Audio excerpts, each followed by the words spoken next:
കൊല്ലത്ത് UDFന്റെ കുട്ടിക്കലാശം കഴിഞ്ഞു മടങ്ങിയ കാറിടിച്ച് 2 പെൺകുട്ടികൾക്ക് ഗുരുതരമായി പരിക്കേറ്റ സംഭവത്തിൽ വാഹനം ഓടിച്ചയാൾക്കെതിരെ പോലീസ് കേസെടുത്തു.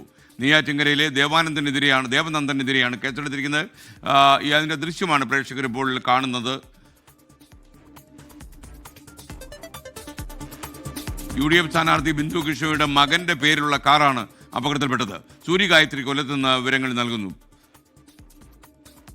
എന്തായാലും വളരെ നിർഭാഗ്യകരമായ ഒരു സംഭവമാണ് കൊല്ലത്തുണ്ടായിരിക്കുന്നത്. അവിടുത്തെ UDF സ്ഥാനാർത്ഥി ബിന്ദു കൃഷ്ണയുടെ മകൻ്റെ പേരിലാണ് ഈ കാറെന്നാണ് ഇപ്പോൾ ലഭിക്കുന്ന വിവരം. എന്തായാലും ഇതിൻ്റെ പേരിൽ ഇപ്പോൾ പോലീസ് FIR ഇട്ട് കേസ് രജിസ്റ്റർ ചെയ്തു എന്നാണ് നമുക്ക് ലഭിക്കുന്ന വിവരം. കൊല്ലത്ത് നിന്ന് സൂര്യഗായത്രി വിവരങ്ങൾ നൽകാൻ ചേരുന്നു. കൊല്ലത്ത് നിന്ന് പറയൂ സൂര്യഗായത്രി. ഇന്നലെ രാത്രി കൊട്ടിക്കലാശം കഴിഞ്ഞ് വരുന്നതിനിടയിലാണ് ഇത്തരത്തിലൊരു അപകടം നടക്കുന്നത്. ആ അപകടത്തിൽ ഇപ്പോൾ കാർ ഓടിച്ചയാൾക്കെതിരെ പോലീസ് കേസെടുത്തിരിക്കുന്നു എന്നുള്ളതാണ്. നെയ്യാറ്റിൻകര സ്വദേശി ദേവാനന്ദനാണ് കാർ ഓടിച്ചിരുന്നത്. ദേവാനന്ദൻ ഉൾപ്പെടെ 4 KSU പ്രവർത്തകരാണ് കാറിലുണ്ടായിരുന്നത്. ഇത് വലിയ വിമർശനങ്ങൾക്ക് കൂടി വഴിയൊരുക്കാൻ CPM ഉപയോഗിക്കുന്നു എന്നുള്ളതാണ് മറ്റൊരു പ്രധാനപ്പെട്ട കാര്യം.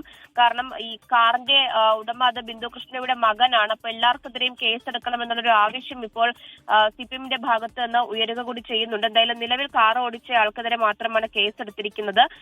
ഈ 2 വിദ്യാർത്ഥിനികൾക്കാണ് പരിക്കേറ്റത്. ഹോക്കി താരങ്ങളായിട്ടുള്ള വിദ്യാർത്ഥിനികൾക്കാണ് പരിക്കേറ്റത്. അതിൽ ഒരാൾ ഗുരുതരാവസ്ഥയിൽ വെന്റിലേറ്ററിൽ ചികിത്സയിൽ തുടരുകയാണ്. പരിക്കേറ്റ ചിന്നുലക്ഷ്മി എന്നുള്ള പെൺകുട്ടിക്ക് ആന്തരിക രക്തസ്രാവം ഉണ്ടായിട്ടുണ്ട്. ഇരുവരും സ്വകാര്യ ആശുപത്രിയിൽ ഇപ്പോഴും ചികിത്സയിൽ തുടരുന്നുണ്ട്. ഇരുവരുടെയും ചികിത്സ UDF ഏറ്റെടുക്കുമെന്നുള്ളതാണ് കഴിഞ്ഞ ദിവസം ബിന്ദു കൃഷ്ണ പറഞ്ഞിട്ടുണ്ടായിരുന്നത്.